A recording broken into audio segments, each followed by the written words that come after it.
I think that a lot of school districts in our area start at an early age and try to educate kids in the classroom, bring in speakers. We bring in people from the district attorney's office to other groups of people that come in to speak to kids about the dangers of drugs and alcohol.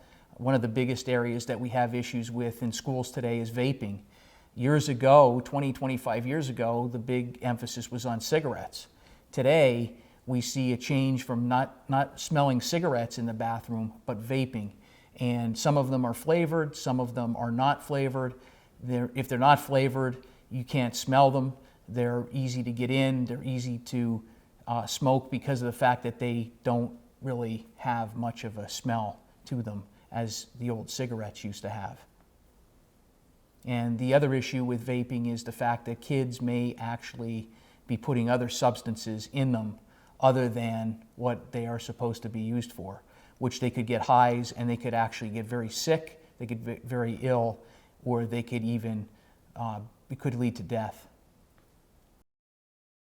I think the biggest support that the school can offer is a lot of times we think about just the punitive, the punishment or the consequences from the school that come down with utilization of drugs and alcohol or vapes. But the reality of it is the most important valuable resource we have to intervene very quickly with students is drug and alcohol counseling through Northeast Pennsylvania Counseling Services and Wyoming Valley Drug and Alcohol Counseling.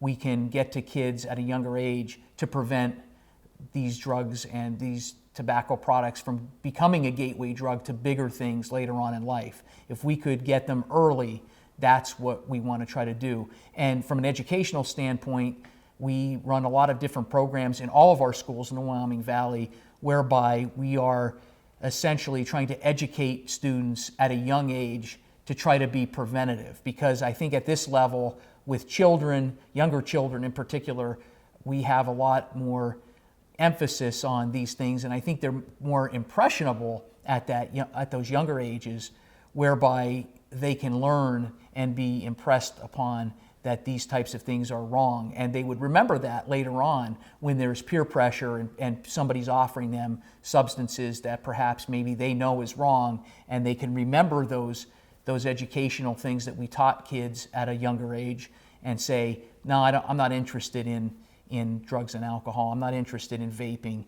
and those types of issues.